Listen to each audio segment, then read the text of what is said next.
Nailhan na sa mga otoridad ang lalaking niambak sa First Mactan Bridge kagahapon sa hapon. Gray pasaporte, Suginlimi. Giila ang maong lalaki nga si Ryan Cañete, 40 anyos, taga Barangay Pilipog, lungsod sa Cordova. Gituuhang hubog si Cañete dihang miambak ni sa Taytayan. Usa ka 10 anyos nga batang lalaki ang nakakita sa pag-ambak niini.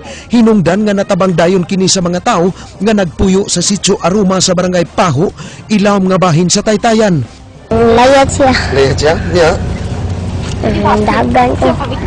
Naluwan lang ko niya, para check ko mo bilaw lang gina ko sa pamagaw mo to, naabot ko nila. Okay, palayo nga na mo dito ng stock plane. Yeah, mata na rin siya. Ayaw ka, maliko pa ko. Manana siya. Manana siya. Bila, bila na mo, gasa na mo.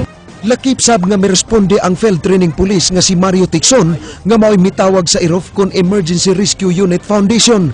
Pasayro sa City Express ni hum nang aning akong outpost na ako ni ambak kita sila ni ambak yun nabilin ba sila niya yadto na ako dito positive na Ang biktima nakaangkon og bunog siyang kilid kay hunas ang dagat atol siyang pag-ambak. Si Cañete mao'y ikaupat nga niambak sa maong Taytayan sudning tuiga. Ang usa niini namatay. Gisusi pa sa kapulisan sa Dakbayan sa Lapu-Lapu kung tinuod bang dunay nervous breakdown si Cañete. Ray Pasaporte, News 5. Miabot na din sa Sugbo ang kapin usa ka gatos ka mga pulis kinsa gipada dito sa Zamboanga City niadtong Septyembre. Bag-o nilang tahas mao ang pagbantay unya sa nagsingabot nga barangay elections sa lalawigan sa Bohol. Jinky Bargio, Suginlimi.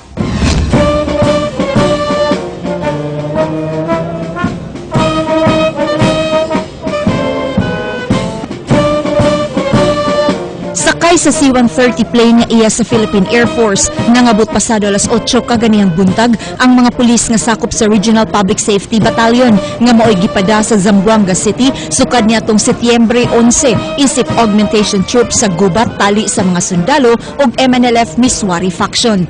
Gisugat sila sa mga kadagkuan sa Police Regional Office 7. Matod sa ground commander sa tropa, nalipay sila nga kumpleto gihapon silang hibalik taliwa sa mga gubat nga ilang naagian sa Zamboanga. So nalipay tanan. Pagabot kay sa airplano pagdugdong jud na namakpak sila tanan.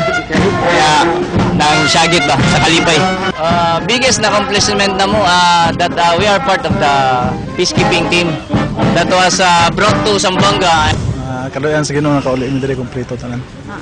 Then sa mga pamilya, balik kami.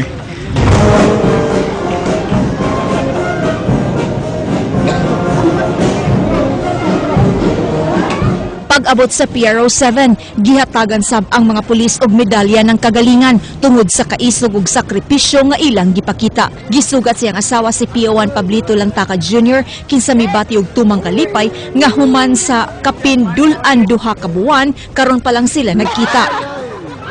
Nalipay man kay naabot mi diri walay ni tabo namo maayong pag-abot namo diri. Nalipay syempre kay kuan sad na sa gumibat na may bata niya.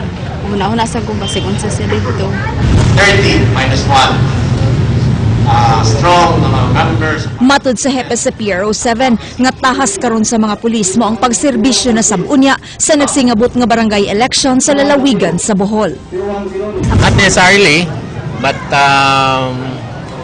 meron din sigurong kukunin tayo from the other units here in the province of Cebu, maybe also in the province of Negros Oriental para to augment yung personnel ng Bohol Police Provincial Office.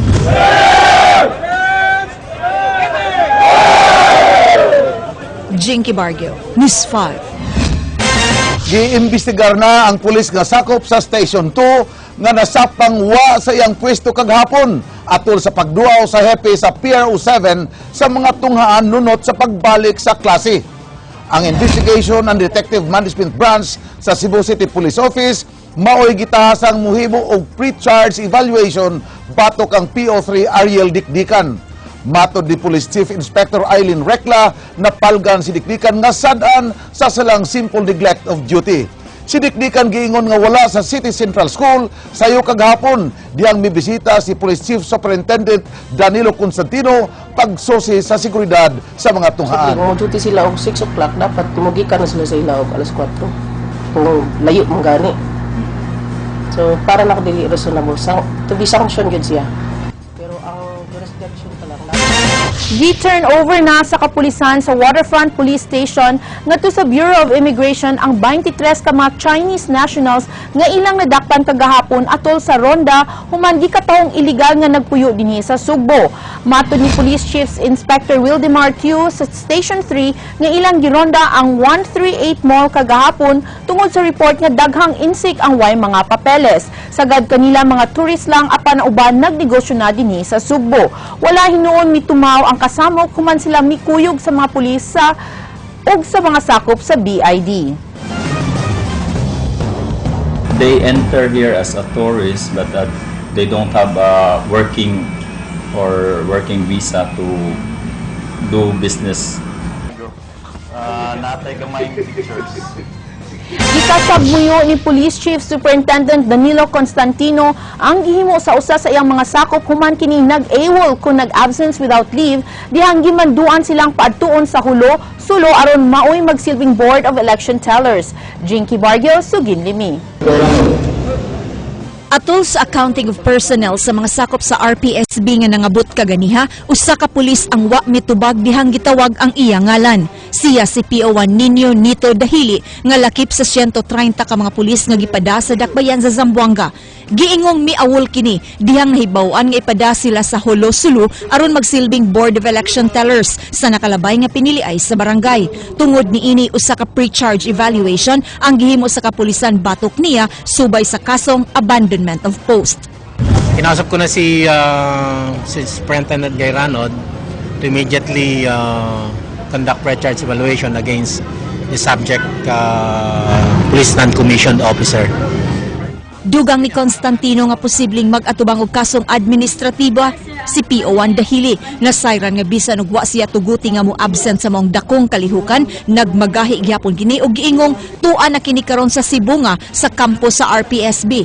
Wa mahimuot niini si Constantino. Actually, according to Superintendent Guy Ranod, parang nagsasabi siya na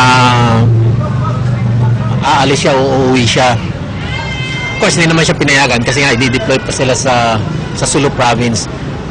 Yung pag-alis niya, it happened before their deployment in the province of Sulu. Jinky Bargio, News 5.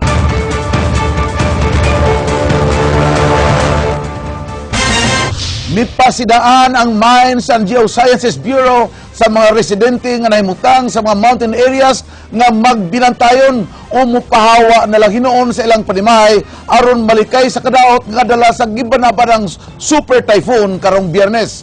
King Perez, Sugin Limi.